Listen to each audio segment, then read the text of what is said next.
Eu sou Paulo Besutti, a Luciana Fátima, que é a grande especialista do Álvares de Azevedo, que frequentava os saraus aqui da Marquesa de Santos, a Beth Araújo, atriz carioca, que fez ontem a apresentação linda que vocês perderam, da peça dela sobre a Marquesa de Santos, Lírios Brancos com a Marquesa de Santos, e o poeta Costa Sena, que quando eu compus, né, quando eu fiz a curadoria desse sarau, eu imaginei alguém contemporâneo que hoje em dia estaria num sarau da Marquesa de Santos, né? Então o Costa Sena é nossa âncora na realidade, para a gente não sair voando na parte histórica. Eu vou começar com um texto que foi escrito pelo José Lins do Rego, e ele faz, eu não concordo muito com o que ele fala da Marquesa, enfim, mas é interessante algumas coisas que ele fala sobre ela assim, e uma relação que ele faz entre duas paulistas fortes, né, que é a Marquesa de Santos e a Dona Veridiana Prado. Chama-se Uma Mulher de São Paulo. A Marquesa de Santos, depois que perdeu a corte, foi para São Paulo para ser uma rainha de reino menor, já que não pudera ser a imperatriz com que sonhou. Viria para governar a província como homem nenhum governara. Os Andradas não puderam com ela. A cidade, que era um burgo, transforma-se numa terra ocupada pela Marquesa. Já não era Domitila, doidivanas com manhas de pompador. Tinha buço bem negro, e em vez do imperador romântico e pai d'égua, apoiava-se num brigadeiro sisudo, bem nascido, severo e realmente o senhor da província. Prestavam-se homenagens especiais ao poder que se criara no concubinato. Lá, de meu engenho na Paraíba, também chegara a fama da Marquesa, e o marido estava no folclore naquele Rafael Tobias de Aguiar, tirei daqui e botei de lá. Para o povo, mesmo de longe, sentindo a força da Marquesa, os grandes da terra, os barões, os condes, os marqueses, corriam à sua casa para beijar-lhe a mão, como se fossem mãos de soberana. A cidade tinha dois donos, a Marquesa e os estudantes. Às vezes, os estudantes desafiavam a suzerana absoluta. Brigavam. Houve vaias num teatro, passeatas, desagravos. A Marquesa vencer os Andradas, de nada valia a cólera escatológica de Antônio Carlos, dando nomes às pedras da entrada do Porto de Santos. O que valia, de fato, era a Marquesa. Antônio Carlos Ribeiro de Andrade, ele deu o nome na entrada do Porto de Santos, tinha umas pedras, que hoje não existem mais, e que tinham uma forma fálica. E ele chamava elas das armas da Marquesa de Santos. Então, os estudantes que vinham estudar na Faculdade de São Paulo tinham que fazer um juramento às armas da Marquesa de Santos. Juro e prometo por essa zorra ser burro até que morra. Uma menina, filha do barão de Guape, foi um dia, amando do pai, fazer o seu rapapé à senhora Marquesa, e com tantos modos se portou que a velha chamou-a de menina mesureira, e mandou dizer ao pai: manda-me sempre a menina mesureira visitar-me. A figura imperial da Marquesa marcou a menina, Veridiana. Teria temido o porte senhorial de quem não se sentava em cadeira comum, mas que estava em casa em visita sempre em pose de rainha. Havia em todos os solares paulistas uma poltrona maior e em lugar de destaque era o trono da Marquesa. Veridiana viu a Marquesa, disse-lhe versos e muitas mesuras fez. A Marquesa não quis que a cidade de São Paulo tivesse certos hábitos da corte. Em terra natal, virou a caipira, que os tempos alegres do Rio de Janeiro não tinham consumido. São Paulo, que parecia dominado pela Marquesa, venceu, no entanto, a imperial do Palácio de São Cristóvão, e a esposa do brigadeiro outra coisa não foi ali que a respeitosa senhora Domitila de Aguiar. As finuras e as graças da corte se foram, e o que permaneceu foi mesmo a caipira disposta a tudo que não sujeitava a parada. A província dominou a Marquesa do imperador. Apesar de possuir coches que eram iguais a do bispo, davam um diplomata suíço a impressão de vulgaridade de maneiras. Acontecia que a Marquesa voltara a São Paulo para limpar a sua fé de ofício. A fama de mulher do amor queria substituir pela austeridade da mulher do brigadeiro, e assim virou matriarca. Em vez de modernizar a cidade, quis dar aos costumes a gravidade de família sisuda. Enquanto a marquesa voltava atrás, a menina mesoureira avançaria. Veridiana nada teria para reparar. Queria marchar para frente, fazer o seu tempo à sua imagem e semelhança. Em termos de hoje, a marquesa foi a reacionária e Veridiana uma revolucionária. Veridiana ficou moça à sombra da majestosa marquesa.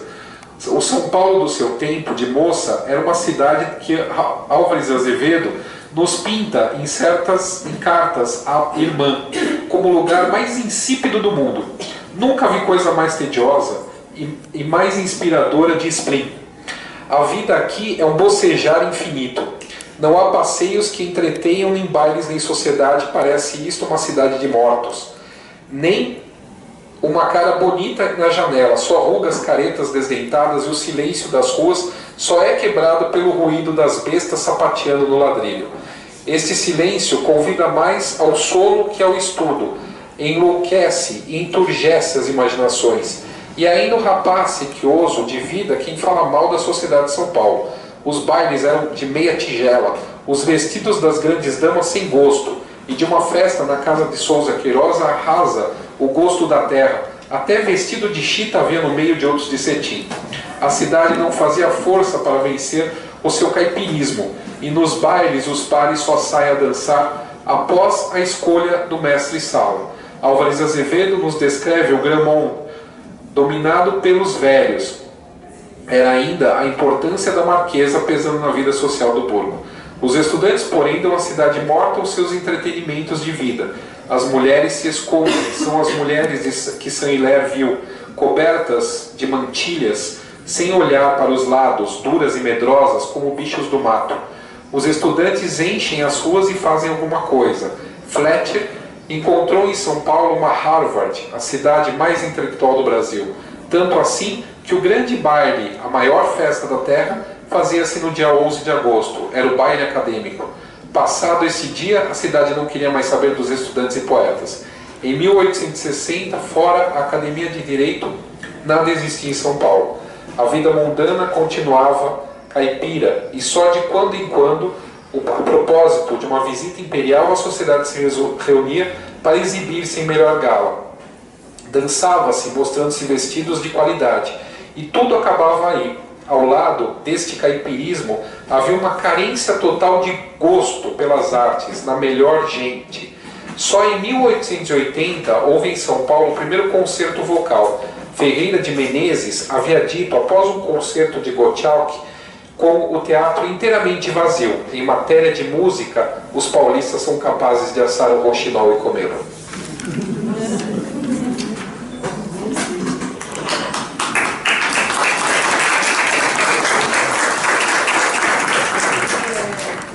O Álvares de Azevedo é mal interpretado, porque ele nasceu em São Paulo, só que quando ele tinha por volta de 2 anos, ele foi para o Rio de Janeiro. Então ele cresceu no Rio de Janeiro. O Rio de Janeiro era a capital imperial. Era um lugar lindo, maravilhoso. E depois, quando ele teve que voltar para São Paulo, estudar em São Paulo, obviamente que começou a comparação. E aí ele começou a falar mal de São Paulo, mas não é porque ele era um mau menino, não é porque ele era o rei do tédio, é porque as coisas no Rio eram muito mais interessantes. E por isso a marquesa não queria voltar para São Paulo nem amarrada quando Dom Pedro acabava com ela. Mas enfim, a marquesa era um ponto que fazia toda a diferença em São Paulo. Só para explicar um pouquinho o que eu vou falar aqui, depois eu vou falar da questão. Tem uma hora que o Álvares fala da marquesa e ele realmente comenta a diferença que ela fazia em São Paulo. Antes de eu ler, só para eu explicar, esse é um livro que eu escrevi sobre o Álvares de Azevedo, mas como o Paulo falou lá no almoço, em vez da gente pegar todos os livros que já foram publicados e juntar tudo e fazer alguma coisa parecida, eu tentei fazer um diário do Álvares de Azevedo, por isso que ele é narrado em primeira pessoa. Então, como eu estudo o Álvares de Azevedo há mais de 10 anos, a vida e a obra, eu tentei buscar na voz dele, tanto da obra quanto das cartas, e principalmente das cartas que ele escrevia para a mãe e para a irmã, como essa que o Paulo leu, eu tentei encontrar a pessoa do Álvares de Azevedo. Só que assim, a gente não tem uma... Não existe resposta, porque o Álvares ele é sempre uma incógnita. Ele era o filhinho da mamãe, um menino bonitinho, comportadinho, ele era aquele moço que junto com todos os outros estudantes participava de orgias e de coisas que dizem que os estudantes aprontavam em São Paulo. Então não existe uma resposta para isso. O Álvares era o Álvares e vai ser sempre essa dúvida eterna para a gente. Então, como eu escrevi esse livro em primeira pessoa, então eu vou ler da forma como está, como se fosse o Álvares de Azevedo falando. O Álvares de Azevedo, ele teve vários irmãos, e um dos irmãos dele morreu quando ele tinha de 3 para 4 anos. Então dizem que isso foi um impacto muito grande na vida dele, e que ele quase morreu por causa dessa morte. Primeiro porque ele era criança e não entendia direito o que estava acontecendo, e uma cerimônia fúnebre naquele momento era um acontecimento. Então, e aí eu vou ler um trecho aqui que a gente vai entender melhor o que acontecia quando morria alguém. Quando morria uma criança, então, era uma coisa muito mais pomposa, muito mais cheia de festa, entre aspas. Então, quando o irmãozinho dele morreu, lá no Rio, ele tinha 3 para 4 anos e ele não entendia o que estava acontecendo. Ele achava que era uma festa. E ele queria ser o protagonista da festa. E ele ficava pedindo para a mãe, para as tias, para todo mundo: eu quero tomar o lugar do Inacinho. Só que o Inacinho era o menininho que tinha morrido, ele morreu bebê. Só que ele estava com inveja do irmão, porque aquela festa toda estava sendo feita pro irmão e ele não tinha direito nessa festa. E aí, claro que todo mundo, aí a mãe chorava, mas ainda, não, você não pode falar isso, mas é uma criança, não entendia o que estava acontecendo. E aí dizem que ele caiu doente, porque ninguém deu a festa que ele queria, e ele teve uma febre, e aí ele quase morreu. E a partir dessa febre ele nunca mais se recuperou. Então ele sempre foi muito delicado, teve uma saúde muito delicada. Então ele foi para um colégio interno, porque ele sempre foi muito bem educado, ele tinha uma família boa, né? A mãe dele era amiga íntima da Marquesa, então por isso que ele está aqui hoje, né? E o que aconteceu? Ele foi para um colégio, foi bem educado e tal, e depois, em determinado momento, ele teve que estudar em São Paulo. Então ele veio de São Paulo e ele quase morreu de tristeza, porque ele sentia muita falta do Rio, então ele reclamava de São Paulo, sentia saudade da mãe, da irmã, dos irmãos, da família. E aí ele escreve muitas cartas, então muita coisa que a gente tem acesso ao Álvares de Azevedo, a pessoa do Álvares de Azevedo, a gente entende hoje por causa dessas cartas. Então esse capítulo que eu vou ler agora, ele é seguido de uma poesia que ele teria escrito, e a gente nunca vai saber se essa poesia foi por causa do irmãozinho dele que morreu ou por causa dessa morte que ele presenciou quando ele estava aqui em São Paulo. Então o capítulo se chama Era um Anjinho do Céu. Sei que eu sempre reclamo de tudo que se refere a São Paulo, mas eu tenho de admitir que uma coisa boa há nesta cidade é a presença da senhora Domitila, com toda a sua exuberância, o seu luxo e seus riquíssimos brilhantes. Quando ela anuncia qualquer evento, a cidade fica empolvorosa, aguardando ansiosamente pela oportunidade de tomar parte em algo importante, especialmente as famílias mais abastadas.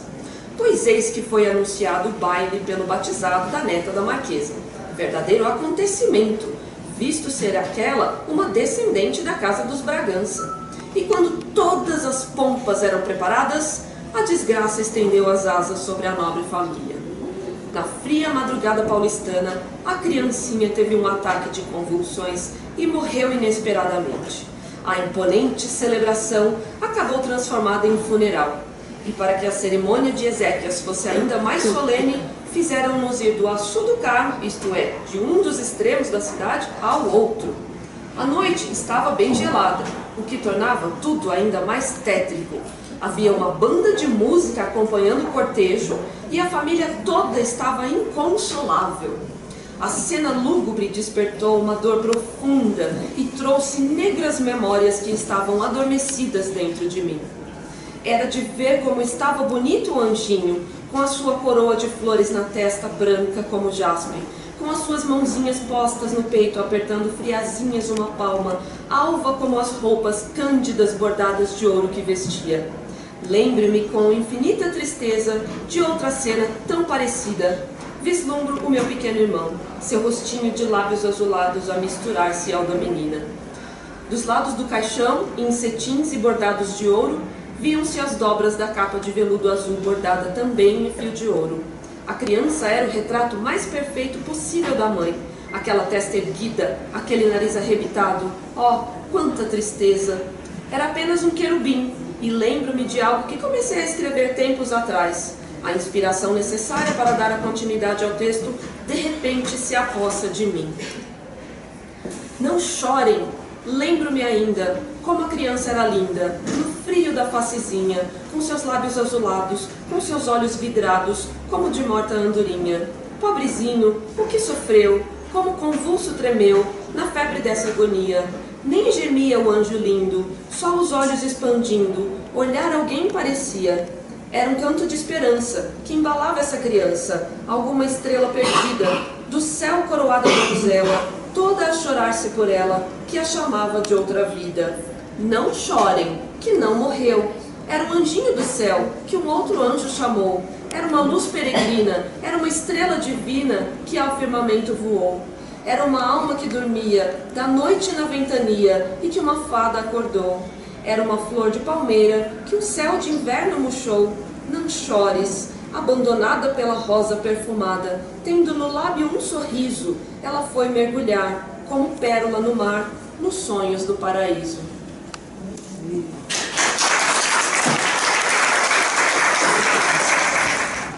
Filha, quero saber de muita coisa. Primeiro, como passaste. Segundo, onde fostes passear. Terceiro, a que hora chegaste. Quarta, porque havia luz às 11h30 na sala redonda de baixo. E quinta, se te divertistes bem, sem que olhasses algum amor passageiro. Eu, minha filha, pensei bem, e as nossas filhas também. Cheguei no teatro a cavalo às 11h30 e estive na casa do Barão de Marescal jogando xadrez com o Freeze. Depois fui ao teatro e lá estive até o dueto do segundo ato da bailarina italiana em Agel. Adeus, minha filha. Até às 10h30, quando terá o gosto de te abraçar, beijar, etc, etc, etc. Este que é teu saudoso filho, amigo, amante, etc, etc, etc, etc, etc. Imperador. 17 de dezembro de 1827.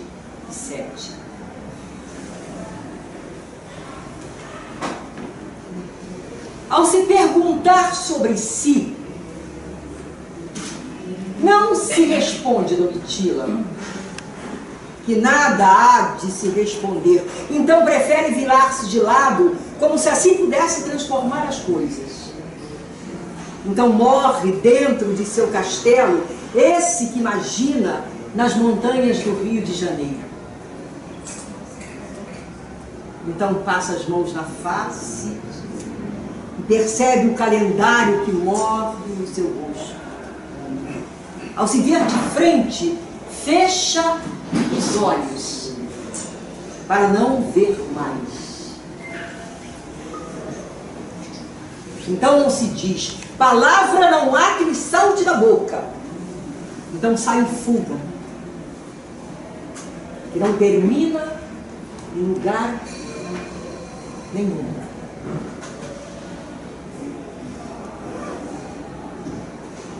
Então se espera nos cômodos da casa como a se devorar. Então se deixa morrer como se assim se desse por concluída.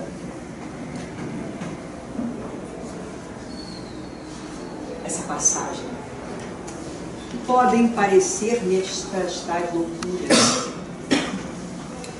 Estou tonto de ouvir estes senhores. Parece-me que estou entre paulistas que, arrotando cegonhas, me atordoam com a fabulosa e ilustre descendência de seus claros avós que de cá foram em jalecos e ceroulas. Não posso mais.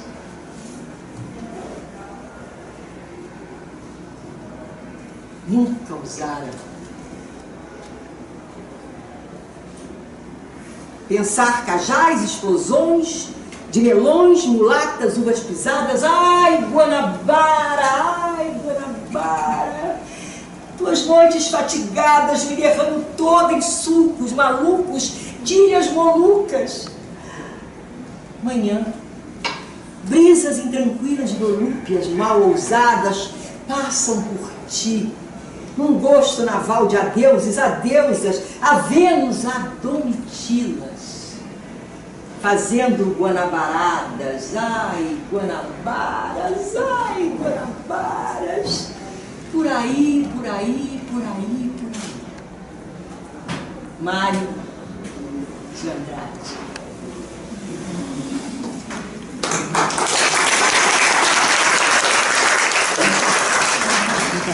Bom, eu sou Costa Sena e estou aqui porque amo essa cidade, acima de tudo, e vocês vão ver agora um texto diferenciado do meu amor por São Paulo em rimas e métricas.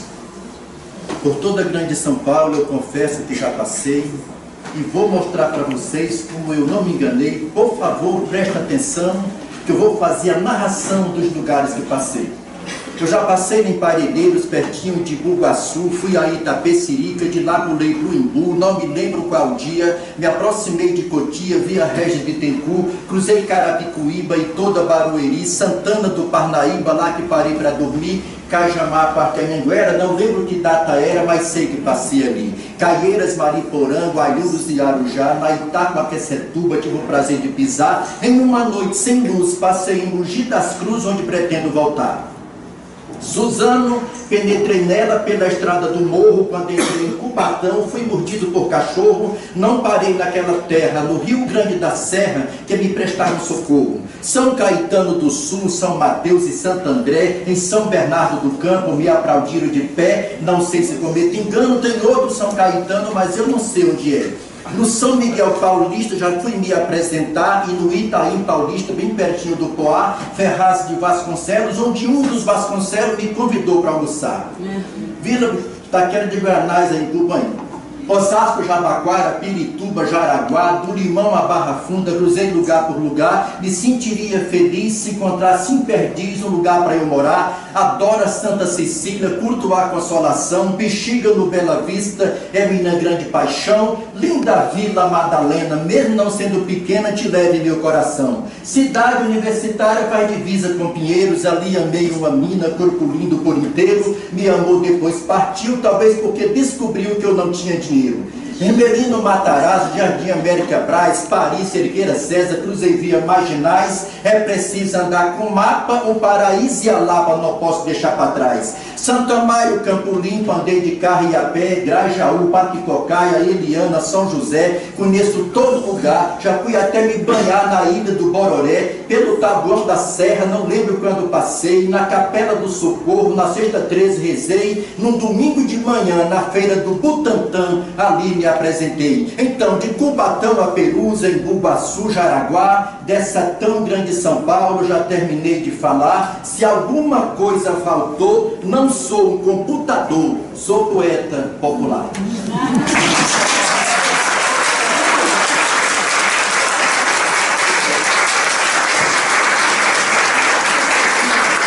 Essa casa, né, onde a Domitila morreu há 150 anos, às 4h30 da tarde, há 150 anos, ela motivou eu a escrever sobre ela, por conta dos estudos que eu estava fazendo a respeito dela em 96, 97, 96. E pesquisando sobre ela, entrando na vida dela, eu caí, obviamente, na história do primeiro biógrafo dela, que foi o Alberto Rangel, que publica em 1916 o primeiro livro sobre a Marquesa. E pesquisando o material do Alberto Rangel, que daí eu tive a oportunidade de achar as pesquisas dele que estão no Fundo Alberto Rangel, no Arquivo Nacional no Rio de Janeiro. Eu achei as memórias inéditas do Alberto Rangel, onde nessas memórias ele conta como que ele teve contato com essa marquesa e que também foi através desta casa. Então esse trecho se chama Santo Antônio e a Marquesa, escrito por ele nas memórias que não foram publicadas. Em 1883, deveria muito me divertir a festa de Santo Antônio, para que fomos convidados, numa grande casa de sobrado na Rua do Carmo, na vizinhança da igreja do colégio, em São Paulo. Queimavam os barris de breu, os balões imitados do padre Bartolomeu de Gusmão. Iam-se pelos ares em encontrarem o teto da cela das embaixadas, mas ameaçando queimar alguma casa ou pegar fogo nos matos e nos campos de Piratininga. A profusão das pistolas, busca-pés e dos fogos de salão, a alegria da gente grande e o alvoroço da criançada surpreenderam-me, não estando acostumado a festanças e regabofes desse tomo e qualidade, que me parecia aquela pirotecnia de fogueteiros derramando para a várzea do Carmo toda uma cachoeira de lágrimas, de todas as cores, de tiros, de cintilas, de chuveiro, de papel de seda dos balões, das estrias de fogo dos rojões. A flora incendiosa, arrebentada nos passos fagulhentos do santo Lisboeta, fazia-me da noite um sonho de 1001 noites. Seria bem fácil contentar-me, meus 12 anos não exigiam muito. Aqueles bulhentos e radiosos folguedos pareciam-me ir além de tudo que pudesse ser imaginado. A queima dos fogos se juntou ao piparamesa de doces e bebidas que dobraram em 4 o agradável e o proveito da reunião familiar. Mas tudo isso não impediu atentasse eu à conversação de alguns velhos assistentes do sarau em devoção a Santo Antônio, recordando outros tempos, as saudosas épocas em que o melhor era de regra. Explicavam eles aos circunstantes mais novos que naquela mesma sala a Marquesa de Santos, antiga proprietária do prédio, tornara-se objeto das maiores atenções de todo São Paulo. Nas reuniões que a matrona proporcionava, apresentava-se muito enfeitada nos seus vestidos de gala e coberta das mais lindas joias, e cintavam os leques, a borboleta de diamantes, o colar de grossíssimas ametistas. A melhor gente da província e do Partido Liberal comparecia. Entre os familiares havia sempre numerosos e escolhidos estudantes, entre eles Álvares de Azevedo e Martim Francisco II. Dançava-se muito, enfiava-se as partidas uma nas outras. O palacete regurgitava de escravos e mucamas, que fartura e voo a roda e da fidalga e benfazeja. Nessa reunião, Antonina suspirava os saudosos dos bons tempos. Ah, dizia um, a festa da Dona Maria Joana da Luz, em que era a festa, que bom cafezinho se tomava a 10.000 réis a xícara. Outros lembravam-se dos lindos efeitos dos fogos do fogueteiro Martins. Falava-se muito do doutor Falcãozinho, do litógrafo Martim, com a mania das inovações, com esse novo viaduto do chá, considerado impossível de ser realizado, do Gavião Peixoto, do Souza Queiroz e Guiar de Barros, no Barão de Itapetininga, trazendo ainda a baila ao São Paulo de outro tempo e lembrando-se da antiga dona do prédio em que se divertiam. Um curioso indagava, pasmado, para o caixotão do teto bem lavrado. A Marquesa de Santos era, na verdade, bonita, como diziam, estava na ruína, mas ainda assim bem se via que havia sido um pancadão de respeito. E a testemunha atardava-se nos gabos da beleza moribunda. Toda a gente muito a considerava, tinha o ar de soberana de todos nós, trazido dos hábitos da corte de Dom Pedro I. No tempo do brigadeiro, dava só taiás em São Paulo. Será verdade que fazia bispos, condes, generais e senadores, como quem não quer nada, só levantando a saia?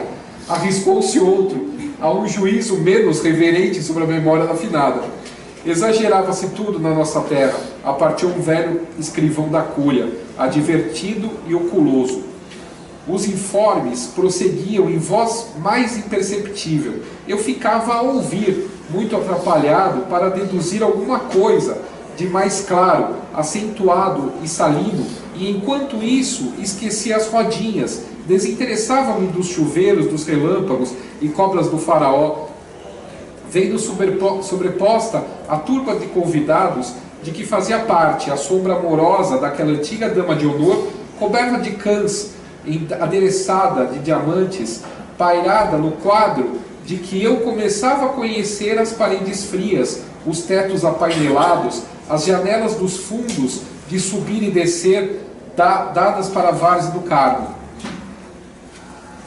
Na estralada das bichas da China, das fosforescências e fumareiros das pistolas e dos buscapés, nos pratos de fios de ovos e pudins de aipim, nos prognósticos para que se consultava o livro das sortes mais em voga, o vulto da Amásia imperial, evocada em tudo isso, não deixou de me impressionar a retentiva. Teria nascido dali a preocupação que faria do menino, 30 e tantos anos mais tarde, o primeiro historiador dessa mulher, aproveitada, vilipendiada, ignorada, cortesã em chinelas e fitão de Santa Isabel, que o Brasil, exagerado e inclinado a imitações francesas, pretendeu transformar numa pródiga Pompadour.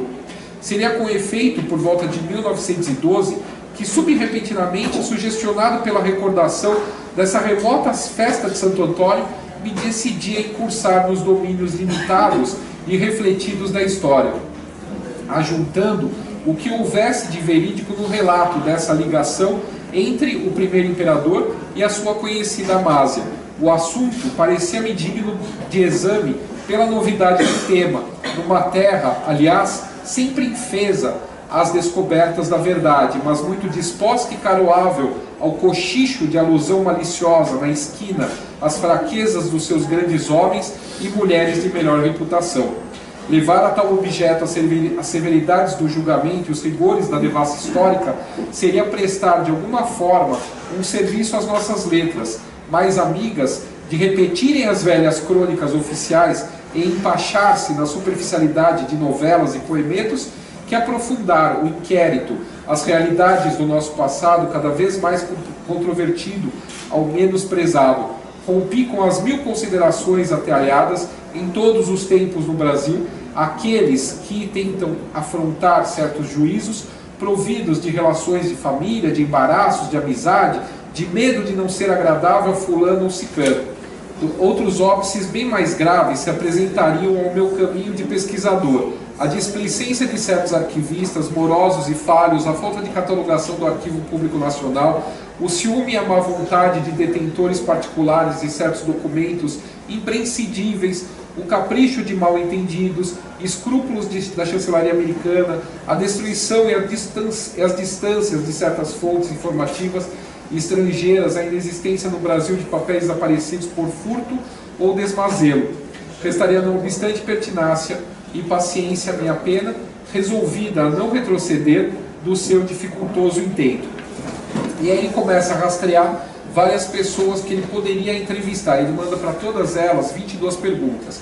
Eu só vou pegar a última resposta desse questionário de 22 perguntas, que é uma resposta do Egas, que era arquivista aqui em São Paulo, e ele escreve, a 22ª era a respeito do final da vida da Domitila.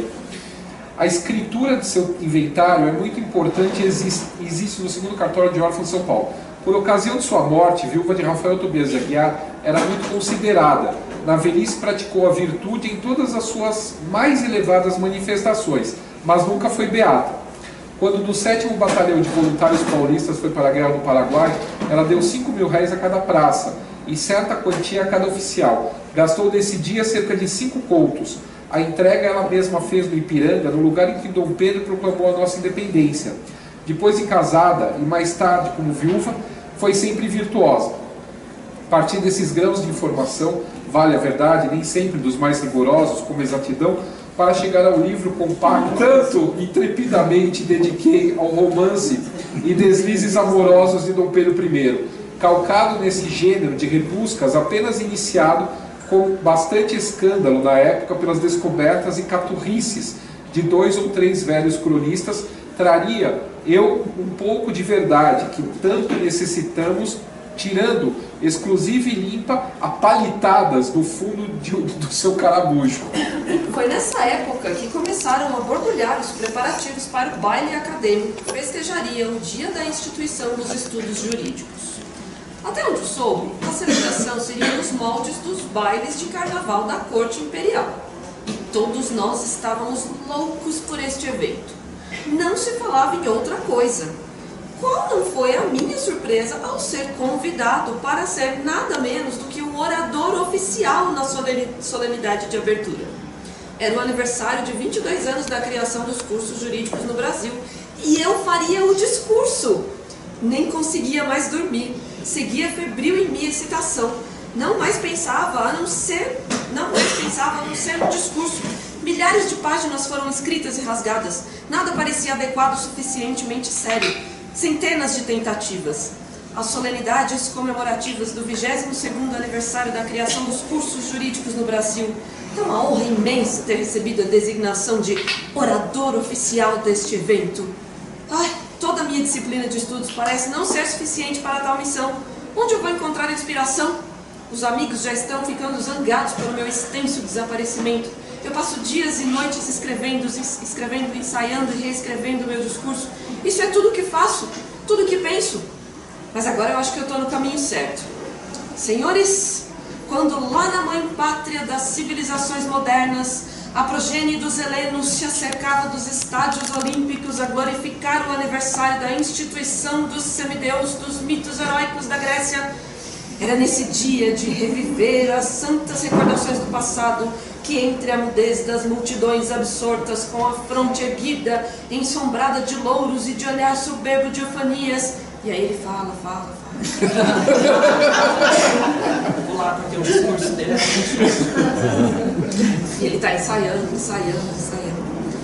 É como um coração a galopes que eu me posiciono na tribuna e começo a falar perante os meus companheiros, lentes da academia e todas as personalidades importantes presentes na cidade. Grande foi-nos sempre a nossa missão, e nós houvéramos renegar de todo um passado de Eufanias, de um porvir inteiro de vitoriadas glórias, enjeitar o mar azul aceso nos lumes alvorecidos da esperança pelo pântano, dormido e tabescente de marasmo e do indiferentismo. A regeneração literária de nossa terra deve sair do meio de nós. Falange do progresso, não há de ficarmos imóveis. Como o arraverso da tradição, uma voz brada sempre: caminha! O gênio é esse sôfrego corcel dos estepes do Mar Negro, onde estorcia-se a transnudar agonias cruentas. O herói do poema de Byron: away, away, avante, avante! Eis o brado das gerações inteiras. E pois coragem árdua, embora a provança, a tarefa é sublimada. E o discurso dele é enorme. Quanta alegria eu senti sendo ovacionado por todos, até por Bela, ela mesma, a Condessa de Iguaçu. Que noite mágica! Eu ainda ouço a suave música do sucesso em meus ouvidos. Preciso escrever, registrar este momento e compartilhar as boas novas com os familiares. Eu tenho certeza que muitos se orgulhariam de mim se estivessem aqui presente. Ele vai para casa correndo para escrever uma carta para a mãe dele. Mamãe, sabe que na renascença da poesia eram as formosas damas desses tempos que, presididas pelas mais belas das castelãs, premiavam nas cortes de amor os cantos dos trovadores e menestréis de então com flores ou a banda de suas cores. Era o que se chamavam então de um guerdon. A senhora Dona Condessa tinha me mandado prometer um ramo de flores, caso eu brilhasse no meu discurso, e uma repreensão, no caso contrário. Bem vê, mamãe, que era esse o negócio sempre lucrativo, não só porque ninguém quereria ir dizer que eu tinha feito um mau discurso, mas até porque, de uma moça até uma uma repreensão é um prêmio. Deu-me, pois, o ramo de violetas, a flor consagrada, como dizem as velhas lendas de então, aos trovadores sensíveis. Eu tive a felicidade de merecer muitos destes presentes. Trouxe o bolso cheio a não poder mais de flores. E seja dito entre parênteses, quando cheguei em casa, já não tinha nenhuma só. A razão foi essa. Eu tinha prometido levar uns doces a um rapaz do primeiro ano que, por doente, não pudera ir ao baile. Para consolá-lo da imensa perda, eu dei-lhe Ainda bem que a flor, eu não quis repetir o discurso, né? Adeus, minha querida mãe. Lance a sua bênção sobre o seu filho do coração.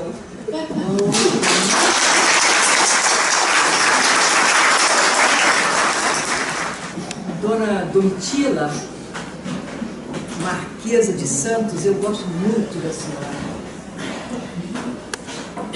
O seu vestido foi o vestido mais bonito da nossa terra. Dona Domitila, Marquesa de Santos, a senhora se vestiu de amor. Que pena não ter morrido moça, de cachos pretos, de olhos alegres. Que pena ter terminado em ficar velha, de vista cansada, de cabelos brancos. Ah, Dona Domitila, Marquesa de Santos. Álvaro Moreira.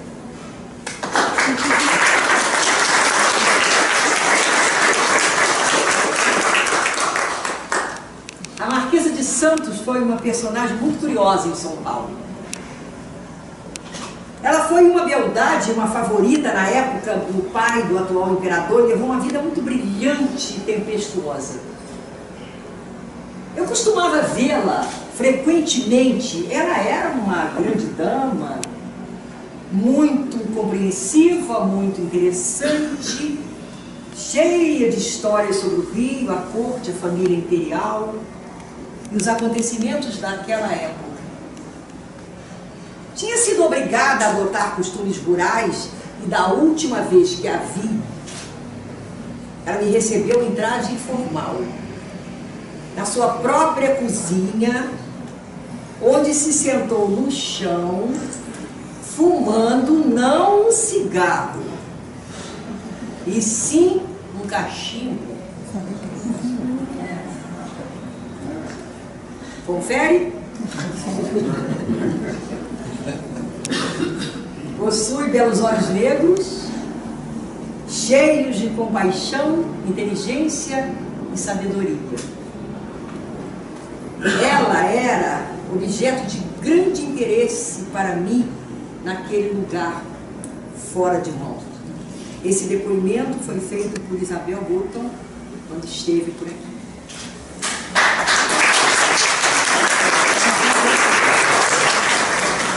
Quem sou eu? Sou o sonho da tua esperança, tua febre que nunca descansa, o delírio que há de te matar. Quem? Ou fruto de alguma batata mofada que você comeu antes de dormir. Sou um pesadelo, voltem a dormir que eu sumo. Voltem a dormir, pragas. Ouviram? Eu acho que já me viram antes. Vocês não me acham estranha? Ah, homens, homens, homens, homens. Sou eu quem te devora, quem te tira o sono. E quando você dorme, sou o seu sonho e seu pesadelo. Sou teu desejo sem céu e sem inferno. Sou a desavinda de Piratininga, a favorita de São Cristóvão, ou simplesmente Domitila de Castro, Canto e Melo. Vão ficar parados? Não vão dizer nada? Ah, meu sonho se tornou realidade. Se uma batata mofada deixassem todos felizes, eu vou contar tudo, não vou mais precisar me contentar com meias verdades e fofocas. Posso falar diretamente com vocês, me perguntar tudo sobre o que querem saber. Podem me perguntar tudo o que querem saber. Ah, se eu era virgem quando me casei com Felício, podemos começar daí.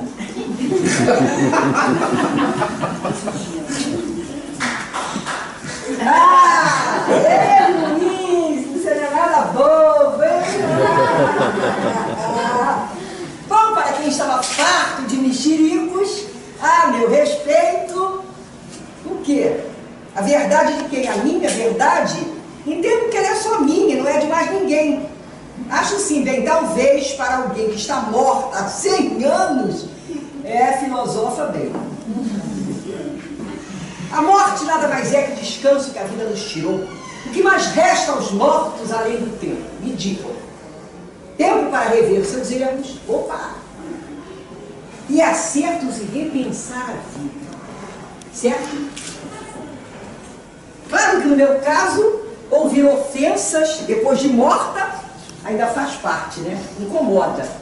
Confesso que qualquer defunto se sente incomodado de ouvir ofensas depois de morto.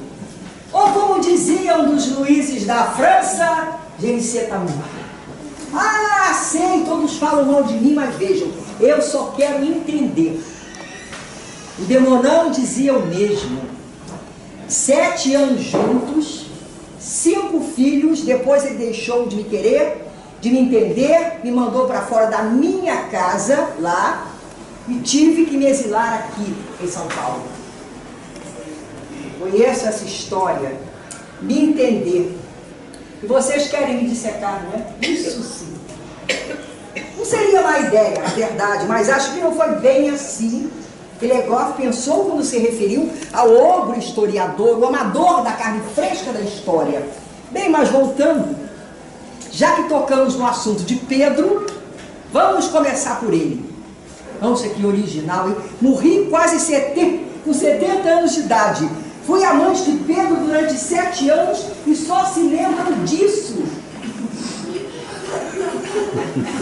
Tens alguma coisa a me dizer, caro biógrafo?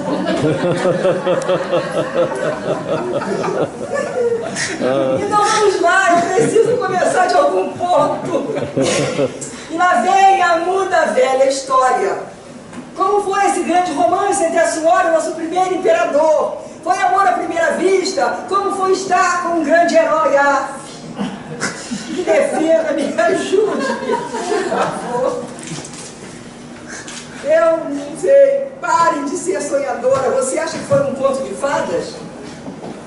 Desculpe, mas eu achei errado. Gente, olha só, ele era um homem como quase todos. Dava em cima de qualquer coisa que se mexesse.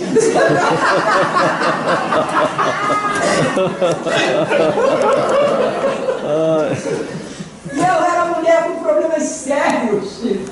Eu uma mulher separada em plena São Paulo no início do século. Daqui o século é 18. 18. Você acha que era fácil? Vocês acham? Não era não. E ainda queriam me tomar os filhos que eu tive com o desgraçado do Felício, meu primeiro marido. Aqueles mineiros eram influentes, meu sogro queria pegar as crianças, achava que fazia melhor trabalho criando elas. Até parece, né? Qualquer um podia ver o belo trabalho que ele fez ao criar o meu ex-marido, um mulherengo, viciado em jogatina, que vivia esbanjando dinheiro que não tínhamos. Um homem que me deu 3 filhos e 2 facadas. Meus filhos criados pelo mesmo pai que criou aquele monstro? Nunca. A próxima pergunta quer dizer que a senhora se envolveu com Pedro para ficar com a guarda dos seus filhos? Eu disse isso? Senhor biógrafo. A senhora deu a entender. Eu dei a entender? Pedro era um homem bom, mulherengo, feito o quê? Mas era uma pessoa de bom coração. Né? E quando meu irmão Chico nos apresentou, eu expliquei expliquei o meu caso, ele logo se compadeceu. O príncipe tinha filhos e havia perdido um fazia pouco tempo. Sabia bem da minha dor e sabia dor de mim. Ó céus, o que fazer? E das minhas coxas, com as cicatrizes das facadas que levei do Felício, a coisa piorou. E logo, pergunta ao biógrafo, se encontraram com a senhora e a senhora mostrou as coxas? Isso é pergunta.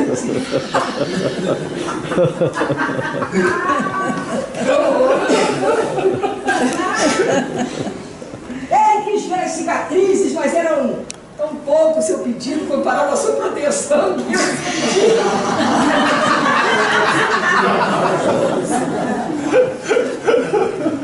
Ah, sei! E aí a senhora levantou a saia. Pergunta o biógrafo. E ele abaixou as calças.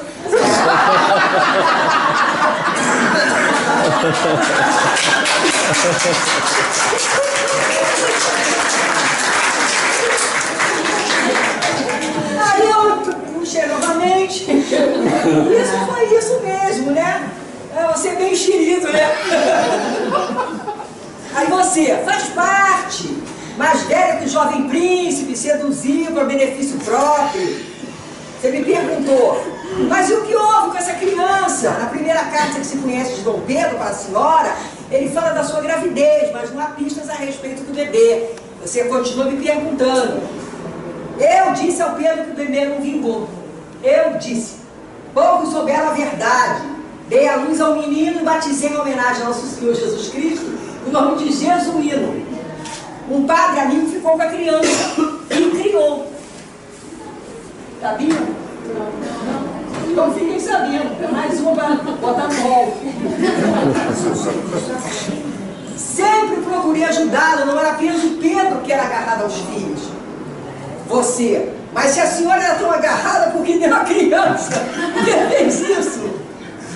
O Brasil era novo, Pedro tinha acabado de se tornar imperador. Após a criança nascer, fiquei com medo. Imagine eu, chegando ao Rio de Janeiro com o varão do imperador nos braços, sendo que os filhos oficiais com a esposa dele eram todas meninas. Como eu ia fazer?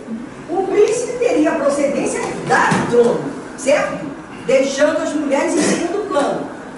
Era melhor arcar com a dor de ter um filho arrancado dos braços do que assassinado ou feito de fantoche por algum político sem caráter, que sempre teve, né?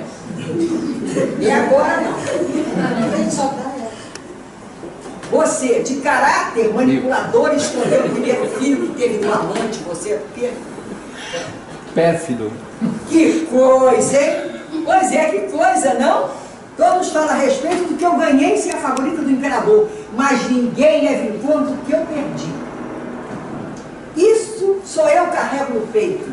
Só eu sei as dores de não ter amigos verdadeiros, da fama que tive que carregar para o resto da minha vida, de como as pessoas se curvavam à minha frente para logo irem fazer intrigas às minhas costas. Mas eu consegui. Eu sobrevivi.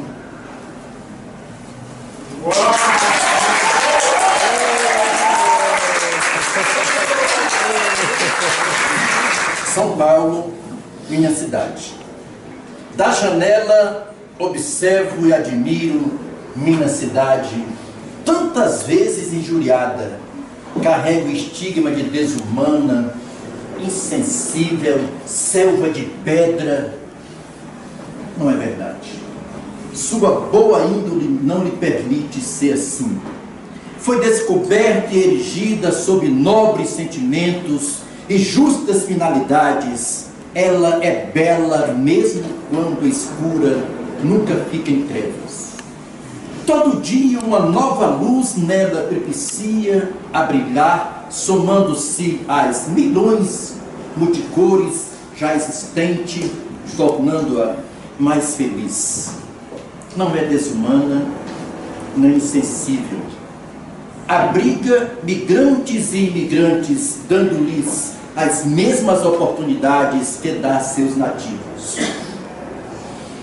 A minha cidade ampara pobres e ricos, bêbados e sóbrios, nécios e sábios, dá espaços aos progressistas e repudia os pessimistas.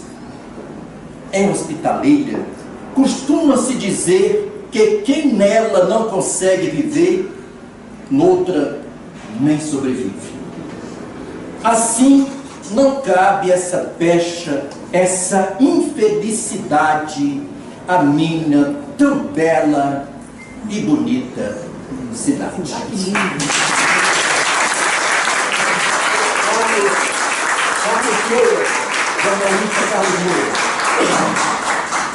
Um solar assombrado. Em novembro de 2011, 144 anos após a morte da Marquesa de Santos, seu solar na capital paulista foi reaberto após restauro. Além do antigo casarão fechado havia mais de 3 anos, os visitantes puderam apreciar uma exposição que mostrava um pouco da história de Domitila. Foram expostos objetos da época da Marquesa e até mesmo alguns que pertenceram a ela e estavam no solar enquanto ela ali viveu. Logo, com grande fluxo de pessoas, alguns fenômenos estranhos começaram a ser relatados. Casa antiga, com mais de 300 anos, não ter barulho estranho, rangeres e infiltrações, seria de se estranhar, não é mesmo? Mas alguns dos relatos são no mínimo curiosos. Um dos vigilantes noturnos do solar contou que toda manhã dava bom dia para a Marquesa. O dia em que não deu foi porque cochilou, e aí foi a Marquesa em sonho que veio despertá-lo, pois estranhou a falta do bom dia dele. Outro vigilante relatou ter ouvido um forte estrondo durante uma madrugada, como um tiro de canhão, mas correndo o edifício em busca de alguma explicação não achou qualquer causa que justificasse o som escutado. No andar de cima da casa, ao subirmos a escadaria de madeira, localizada do lado direito da entrada, deparamos-nos com 3 grandes salas, cujas janelas dão para a rua Roberto Simonsen. Elas aí se apresentam espacialmente como eram no tempo em que o solar foi residência da Marquesa. Na primeira sala, durante a exposição, foram colocados alguns documentos e retratos de Domitila. Na segunda, um grande piano lembrava as festas do solar, com músicas da época tocando ao fundo, bem como mostrava o luxo da casa, com o antigo faqueiro que pertenceu a ela e algumas peças de porcelanas, cristais e prataria em geral. No terceiro aposento, que fica de esquina entre a rua Roberto Simons e o Beco do Pinto, era anteriormente a chamada Sala do Veludo, parte da antiga área social da casa, onde Domitila recebia visitas formais. Na exposição aberta em 2011, o local foi transformado na Sala do Senhor da Casa. Lá foram colocados alguns móveis e pertences do brigadeiro Rafael Tobias de Aguiar, como uma espada, uma pasta de quando era governador de São Paulo, além de um retrato a óleo de corpo inteiro, baseado em uma ilustração da época. Um dos móveis era um armário de madeira antigo com portas de vidro que acabou virando um estranho protagonista. Avisado pelo pessoal da segurança da época, acabei entrando em contato com Daniela Fernanda Maffei. Ela e uma amiga, Sandra Alves de Souza, haviam ido conhecer o solar da Marquesa em fevereiro de 2013. O que se passou deixo para a própria Daniela contar. Aí abre aspas. Como de costume, estávamos tirando algumas fotos, sem flash. E uma delas foi intrigante, era a foto de um móvel, armário, localizado em um dos cômodos. Os vidros do armário refletiam alguns móveis que estavam no local, mais imagem de 2 pessoas conversando. Estranho que não havia ninguém na sala no momento da foto, muito menos vestindo as roupas de época que aparecem. Ficamos muito curiosas e resolvemos voltar ao solar para olhar novamente o ambiente, tirar outras fotos e ter certeza de que nada, quadro, etc., pudesse ter gerado aquela imagem de 2 pessoas na foto. E realmente não havia. Vi a foto, que por ter sido realizada com um celular é de baixa resolução, mas nitidamente vemos uma mulher usando um vestido de época rosado. Ela encontra-se de costas para o armário e a pessoa em frente a ela é um homem vestido de maneira idêntica ao modo como o brigadeiro Tobias de Aguiar foi retratado no quadro que estava nessa sala. Entretanto, ele estava em uma parte que não refletia no armário. Quando o relato e a foto chegaram até mim, fiz uma batelada de perguntas, incluindo a que religião pertenciam as 2 moças, né?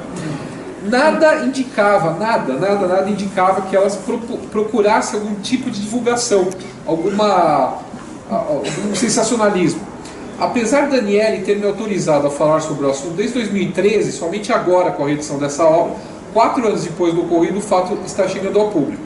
Outra foto misteriosa foi tirada por um segurança do solar. Ao fotografar a exposição, ele registrou a imagem de um antigo oratório colocado para a exposição em um corredor que ligava a sala onde ficava o quadro do Brigadeiro Tobias com outra, onde estava a antiga cama que pertencia à Marquesa. O vidro protetor posto diante desse oratório reflete 2 pessoas na foto. Uma delas é o próprio fotógrafo. Já a outra, a outra pessoa não estava lá quando a foto foi tirada. Podemos ver nitidamente uma jovem morena de cabelos presos na nuca usando um vestido antigo fechado em tons claros.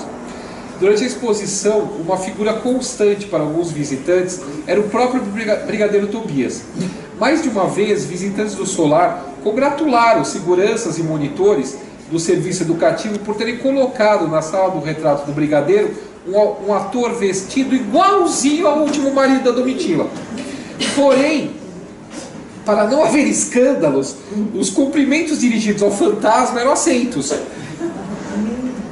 sem que se explicasse ao visitante que não havia ator nenhum vestido com o uniforme do Tobias. Um dos casos mais lendários foi o de uma senhora que se dirigiu a um dos seguranças pedindo que ele falasse aquele ator que estava atrás dela, vestido como o senhor do quadro, para parar de segui-la, pois ela não era ladra, ela não estava roubando nada. O segurança olhando o ar fez o que ela pediu, falando para o vazio. E aparentemente adiantou, pois o fantasma deixou a mulher em paz. A sala onde o Brigadeiro Tobias foi visto mais de uma vez, é possível notar frequentemente uma mudança de temperatura, pois normalmente é um dos ambientes mais quentes da parte antiga da casa. O fator da insolação, por ser um dos poucos cômodos que tem janela dando para Roberto Simões para o Beco do Pinto, pegando o sol do meio-dia ao entardecer, parece que é científico demais para quem quer acreditar em alguma coisa. Além das aparições, em fotos e pessoalmente, até atirando com canhões invisíveis, 2 outros fenômenos sobrenaturais foram registrados. Um deles foi vivenciado por boa parte da equipe do museu, da diretora até o serviço de limpeza.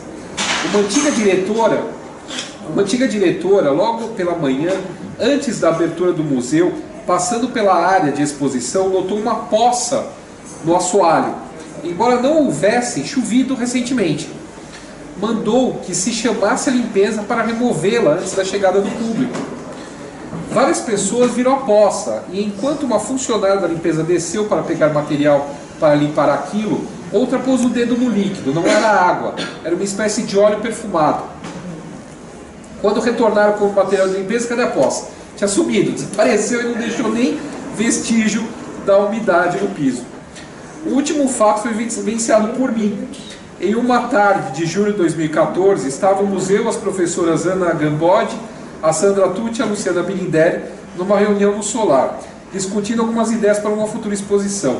Após a reunião, contei a ela essas histórias que eu estou contando para vocês. Aí eu não lembro se foi a Sandra ou a Luciana, ela brincou falando em voz alta que se a Marquesa havia gostado das nossas ideias, pedia que em caso positivo batesse uma vez. Logo ouvimos o som de uma pancada.